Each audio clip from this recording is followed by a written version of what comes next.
नमस्कार, मैं हूं आपके साथ मयंक। आज 16 तारीख है और देखिए पिछले 12 घंटे के अंदर जो सारे अपडेट्स हैं ईरान अमेरिका के हमलों से संबंधित वो मैं आपको बताऊंगा। बीती रात भर तेहरान के ऊपर ईरान के अलग अलग ठिकानों पर अमेरिका के जेट्स ने मिसाइल्स ने बमबारी की है, उसकी चर्चा करेंगे। और साथ ही ईरान ने अब तक का सबसे बड़ा पलटवार कर दिया है अरब में अमेरिकी बेसिस के ऊपर, उसकी चर्चा करेंगे। देखिए अगर हम अमेरिका के हमलों की बात करें, अमेरिका ने केशम आइलैंड पर हमला किया है, फिर से बंदर अब्बास पर हमले हुए हैं, सिरिक पे, चाबार, कोनार्क, ये वो इलाके हैं जहां पर बीती रात हमले किए गए। इसके अलावा एक बार फिर ग्रेटर तुम और लेजर तुम जो इलाके वहां पर और अबू मूसा आइलैंड के ऊपर हमले किए गए। यानी करीब 10 ठिकाने ऐसे हैं ईरान के जिसके ऊपर बीती रात जो है अमेरिका की तरफ से बड़ी स्ट्राइक्स की गई हैं और कई घंटों तक ये बमबारी की गई। उसका नतीजा ईरान ने जबरदस्त पलटवार किया है और बताया जा रहा है कि ईरान की तरफ से एक बार फिर जॉर्डन में, बहरीन में और कतर में तीनों जगह जो है वो अमेरिका की बेसिस को एक बार फिर हमले किए गए हैं।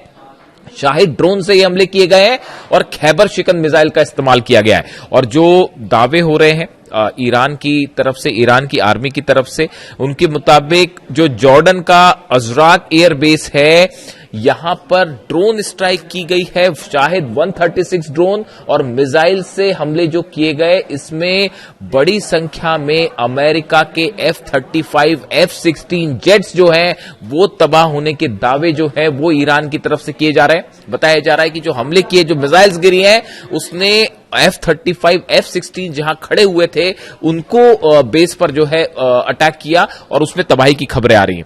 देखिए इसके जो खबरें हैं, Iran launches retaliatory attack against what it says are US assets in the region including Kuwait and Jordan. Kuwait Jordan दोनों जगह हमले हुए हैं। With Bahrain activated alarms over air attacks, on air attacks. तो देखिए बहरीन में भी लगातार सायरन है, कुवैत में, जॉर्डन में, सब जगह जो है वो ईरान की तरफ से जबरदस्त पलटवार देखने को मिल रहा है। Iran's army says it targeted US military communication system, a fixed radar site and fuel depot at Jordan's Azraq airbase with by attacks of drone and missiles। देखिए ये ईरान का जो दावा है कि जो हमले हुए खासतौर पर जॉर्डन में, यहां पर रडार साइट्स जो थी अमेरिका की वो तबाह की गई हैं। इसके अलावा यूएस मिलिट्री का जो कम्युनिकेशन सेंटर था उसको तबाह कर दिया गया है। साथ में जो फ्यूल डिपो था जहां से फाइटर जेट्स में तेल भरा जाता था उसको उड़ा दिया है। ये हमले बिल्कुल वैसी जवाब है जो अमेरिका कर रहा है। देखिए अगर आप हमलों को समझें, जो अमेरिका की तरफ से हमले हो रहे हैं, खबरें दो तरह की है। जो इनसाइड स्टोरी मैं आपको बता रहा हूं, दो तरह की बड़ी डेवलपमेंट्स हैं जो आप अगर अमेरिका के उस सर्कल को एनालिसिस करें जो इस समय डोनाल्ड ट्रंप को एडवाइस कर रहा है। देखिए आपको अगर खबर समझनी है कि अब आगे क्या होगा और ये जो हमले हैं इनका नेचर क्या होगा, इजराइल की एंट्री क्यों नहीं हुई, ये बड़े ही महत्वपूर्ण सवाल हैं। और देखिए आप अगर उन बयानों को एनालिसिस करें जो डोनाल्ड ट्रंप के करीबी हैं और उनके एडवाइजर्स हैं, जिनकी बात, ये फैसले डोनाल्ड ट्रंप नहीं लेते हैं कि हमला करना है, कब करना है, पहले करना है, बाद में करना है। उनके एडवाइजर्स उनको बताते हैं कि ये हमले करने हैं। तो वो एडवाइजर्स जो एडवाइस देने का काम करते हैं, उनके हर बयान पर उनकी क्या सोच है उस पर नजर रखना जरूरी है। अब देखिए हुआ ये कि आप देखिए जो हमले का नेचर है ये बताता है कि ईरान के जितने कम्युनिकेशन सेंटर्स हैं, मिसाइल सेंटर्स हैं, लॉन्च पैड्स हैं, जो रडार सिस्टम है, इनको कमजोर करने की कोशिश की जा रही है ताकि अगर ईरान के खिलाफ कोई बड़ा ऑपरेशन किया जाए तो उसमें जो है ईरान पर जो है ग्राउंड ऑपरेशन किया जाए। इस तरह की खबर है। आप देखिए ग्रेटर तुंब और लेजर तुंब और अबू मूसा, ये 3 आइलैंड्स ऐसे हैं जिस पर अब अमेरिका लगातार हमले कर रहा है। इनके क्या मायने हैं? ये तीनों जगह ऐसी हैं, दीज आर ये जो तीनों जगह ऐसी हैं, इनके बारे में कहा जाता है अगर आपको हॉर्मूज को कंट्रोल करना है तो ये तीनों जगह पर अगर आपने कब्जा कर लिया तो ये यहां से जहाज को निकलना आना स्ट्रैटेजिक लोकेशन पर जो है वो आपका कब्जा हो जाएगा। Like other islands in the vicinity of the state of Hormuz such as Qeshm island, this significance lies is the very fact that whosoever control those islands has an upper hand when it comes to control authority over the Strait of Hormuz। जो खबरें उसके मुताबिक कि जिसने इन तीनों islands पर कब्जा कर लिया और जिस पर अबू मूसा आइलैंड पर और ग्रेटर तुम और लेजर तुम पर जिसने कब्जा कर लिया इन इलाकों में, उसका पूरे हॉर्मूज पर कंट्रोल हो जाएगा। इसीलिए अमेरिका के ये हमले हो रहे हैं। यानी अमेरिका की जो स्ट्राइक है वो ऐसा लगता है कि एक बड़ी योजना के तहत है। इजराइल की एंट्री कब करनी है ये भी तय है कि अमेरिका हमले कम करेगा, उसके बाद इजराइल की तरफ से हमले होंगे। ये एक बड़े प्लान का हिस्सा है। लेकिन अब हुआ क्या, देखिए मामला कैसे गड़बड़ा गया। मामला ऐसे गड़बड़ा गया, ये हर बार होता है, ये पहले से हो रहा है, हर बार होता है। जो स्ट्राइक करी ईरान ने वो अमेरिका के अंदाज से और इजराइल के अंदाज से और कहीं भारी निकल गई। और जो कल मिसाइल मारी गई हैं, फतह 2 और जुल्फिकार और खैबर शिकन मिसाइल्स जो मारी गई हैं, जो खुर्रमशहर 4 मिसाइल्स मारी गई हैं, उससे जॉर्डन में यह हाल है कि अमेरिकी सेना को भागना पड़ गया है वहां के बेसिस से। इतना बुरा हाल हो गया है वहां पे। ऐसे ही हाल बहरीन का है, वो 5वां बेड़ा जो है वो तो खड़ा ही नहीं हो पा रहा, वो बेड़ा फ्लैट ही हो चुका है। वहां पे इतने ज्यादा हमले हो चुके हैं, वहां रनवे खराब तबाह हो गया, हेडक्वार्टर तबाह हो गया, रडार सिस्टम उड़ गया है, अर्ली वार्निंग सिस्टम है वो तबाह हो गया है। ऐसी हाल कतर में है। कतर में तो आप सोचिए कि ईरान के विदेश मंत्री दौरे पर जा रहे हैं और उसी दौरान भी हमला हो रहा है। और साफ मैसेज है ईरान का कि भैया हमारी अरब देशों से कोई दुश्मनी नहीं है, हमारी अरब देश की जनता से कोई दुश्मनी नहीं है, लेकिन आप अपने बेसिस बना रखे हैं, अमेरिका की अपनी जगह दे रखी है, तो वो सारे बेसिस पर हमला हो रहा है। ये साफ मैसेज है ईरान की तरफ से। अब देखिए ये जो प्लानिंग है ये गड़बड़ा ऐसे गई कि जो हमले पलटवार किए ईरान ने, देखिए स्ट्रेट ऑफ हॉर्मूज बंद है और हॉर्मूज में भारी पड़ रहा है ईरान, इसमें कोई शक नहीं है। करीब मेरी जानकारी के मुताबिक 15 शिप्स ऐसे हैं जो ईरान की तरफ से हमले किए गए, यानी ईरान की परमिशन के बिना वहां से जहाज नहीं निकाले जा सकते। बात नंबर 1। बात नंबर 2, अमेरिका फिर ब्लॉकेट करके खड़ा है। ये जब आप ब्लॉकेट, जितनी ज्यादा जंग जो है, जितनी ज्यादा इस जंग को आगे खींचने में ईरान कामयाब हो जा रहा है, उतनी करारी हार हो रही है अमेरिका की। इस बात को समझिए। दुनिया के सुपर पावर्स मिलकर पिछले 5वां महीना शुरू हो चुका है, ईरान को नहीं हरा पा रहे। हराना तो छोड़िए, वो आपके बेसेस जला रहा है, ऐसे बुरी मार मार रहा है कि आप याद करो। आप सोचिए डिफेंस काय का डिफेंस, वो जॉर्डन में जो मार मारी है ना ईरान ने, उसकी तस्वीरें अभी देखिए।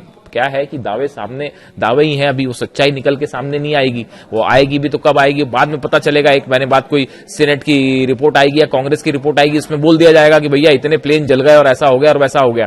तो उसके बाद फिर जो है वो बात निकल के सामने आएगी। तो अभी हालात ये है कि जॉर्डन में बड़ा नुकसान हुआ है, बहरीन में बड़ा नुकसान हुआ है और कई फाइटर जेट्स जल गए अमेरिका के। जब मिसाइल्स गिर रही थी, ड्रोन्स गिर रहे थे, तो सोल्जर्स को भागना पड़ गया वहां से। इस तरह के भी वायरल वीडियोज हैं। तो अब प्लान जो था वो गड़बड़ाने लग गया है। और आज 5वां भी नई हमले का 5वां दिन है। वो जंग हमेशा से चली आ रही है। अली खामनेई साहब हमेशा यही कहते थे शुरू से ही, कोई डील नहीं होने वाली और इनका सिर्फ एक ही इलाज है, और वो क्या है वो आप भी जानते हैं। इसीलिए वो डील विल नहीं करना चाहते थे। अली खामनेई साहब जो है ईरान के सुप्रीम लीडर, मैं इसलिए बार बार इस बात को दोहराता हूं, उनसे बेहतरीन मिलिट्री कमांडर आपको नहीं मिलेगा। वो जानते थे शुरू से कि क्या किसके मन में क्या मंशा है, कैसे रिसोर्सेस पर ईरान की कब्जा करने का प्लान है। वो हमेशा से इस बात को कहते रहे, इसीलिए वो कोई डील वील के चक्कर पे ही नहीं थे। और अब देखिए हालत वही है। आखिर ईरान भारी पड़ रहा है और मिसाइल्स के दम पे ही भारी पड़ रहा है। यही उनका प्लान था और उसी प्लान पे ईरान चल के जो है वो आगे बढ़ रहा है। डील वील वाली बात सब एक तरफ है। अब देखिए हुआ क्या।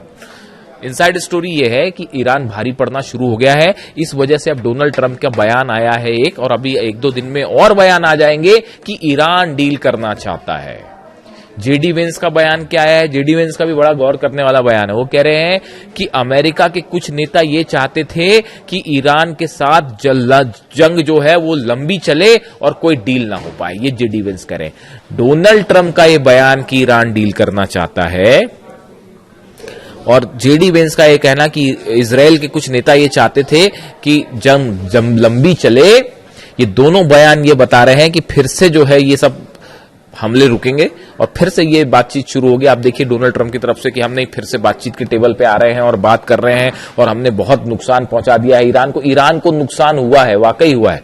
वहां पर काफी सारे लोगों की मौत हुई है। और तो और छोड़िए, अभी एक नया दावा आ रहा है कि कैंसर हॉस्पिटल पर जो है वो हमला कर दिया है अमेरिका ने। इससे शर्मनाक और क्या हो सकता है कि आप कहीं पे जो है इस तरह की खबरें हैं, दावे हैं, सच सामने आएगा, मैं उस पर बात करूंगा जरूर कि ईरान में कैंसर हॉस्पिटल को निशाना बनाया गया है। ऐसी खबरें हैं, ऐसा दावा है। आप वॉर में कैंसर हॉस्पिटल पर हमला करते हैं, इससे शर्मनाक और कुछ नहीं हो सकता साहब, और ये बोलने में मेरे को कोई झिझक नहीं है। अस्पतालों को कहीं निशाना बनाया जाता है जंग में, वॉर क्राइम है ये तो। और आप देखिए, खैर अब जो 168 बच्चियों पर हमला कर सकते हैं वो कहीं भी हमला कर सकते हैं। हकीकत यह है साहब, देखिए मैं ज्यादा चीखना चिल्लाना नहीं करता, आराम से ही बताता हूं। हकीकत यह है, और जिसको मेरे से डिबेट करना है वो डिबेट कर लें किसी दिन। ईरान भारी पड़ना शुरू हो गया है और फिर से जो है अमेरिका झुकेगा और फिर से बातचीत करना शुरू करेगा। आप देख लीजिए, लिख लीजिए इस बात को। जो स्ट्राइक्स करी हैं ईरान ने, जबरदस्त स्ट्राइक है तीनों चारों अरब देशों में, और वो ये बता रही हैं कि ईरान बड़ी ही एक्यूरेसी के साथ, मैं अगली वीडियो में आपको बहुत बड़ा खुलासा करूंगा, आखिर ईरान जो है वो इतनी प्रिसाइज स्ट्राइक कैसे कर पा रहा है कि वो अमेरिका के जो है जहां पे F-16 खड़े हैं, F-35 खड़े, वहां हमला हो गया, रडार सिस्टम उड़ गया, कम्युनिकेशन। वो चीन के सैटेलाइट तो मदद कर भी रहे हैं, लेकिन एक नई थ्योरी सामने आ रही है, उसमें अलग से बात की जाएगी कि कैसे ईरान जो है वो इतने एक्यूरेट निशानों पर हमले कर पा रहा है। इसी बीच हॉर्मुज फिर से जल रहा है। हॉर्मुज सब कुछ क्लोज्ड है, शटडाउन है, और हॉर्मुज में फिर ईरान ने साबित कर दिया है कि हराना तो छोड़िए, पीछे नहीं किया जा सकता ईरान को। फिलहाल स्ट्राइक्स जारी है। अब देखना यह है कि डोनाल्ड ट्रंप क्या चाहते हैं, फिर से बातचीत करते हैं या जंग कैरी ऑन करते हैं, वॉर को कैरी ऑन करते हैं। दो तरह के पॉइंट ऑफ व्यू हैं। अमेरिका में भी इस बात को लेकर फिर चर्चा शुरू हो गई कि भाई ये जो हमले किया इसका परिणाम क्या होगा। वो ईरान को तो आप हरा नहीं सकते, ये बात तो तय है। आप कुछ करके देख लीजिए, ये जो खार्ग आइलैंड की ओर एक तेल टैंकर जा रहा था ईरान का, उस पर भी हमला किया गया, इस तरह की खबरें हैं।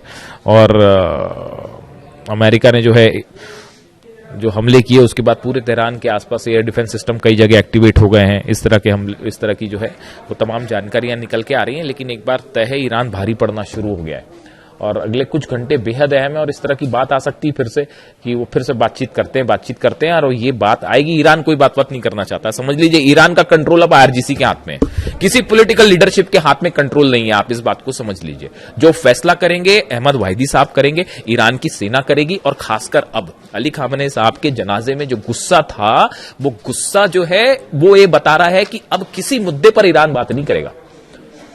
ना न्यूक्लियर, भूल जाइए, यूरेनियम देना और न्यूक्लियर डील वील करना और IAEA का इंस्पेक्शन, ये सब ख्याली पुलाव है, भूल जाइए इसको। अब ये संभव ही नहीं है। अब सिर्फ जो होगा वो ईरान की शर्तों पर होगा, या तो मान लीजिए या जंग कर लीजिए। 5 महीने से लड़ रहे हैं और ईरान भारी पड़ रहा है। किसी को मेरी बात अटपटी लग रही हो तो अभी जॉर्डन से तस्वीरें आएंगी थोड़े दिनों बाद, है ना। मैं भी यही हूं, आप भी यही हैं, कहीं जाने की जरूरत नहीं है। जॉर्डन से भी तस्वीरें आने शुरू होंगी, बहरीन से तस्वीरें आनी शुरू होंगी, कतर से तस्वीरें आनी शुरू होंगी। और जैसे कहते हैं ना, ये बैरक बना, बैरक के ऊपर मिसाइल मारी दन्न से, और वो इतनी एक्यूरेट प्रिसाइज स्ट्राइक से अभी वहां तस्वीरें आनी शुरू हो जाएंगी। ईरान की तरफ से ऐसे दावे हो रहे हैं। जो भी अपडेट होगा अब तक पहुंचाऊंगा। Thank you so much.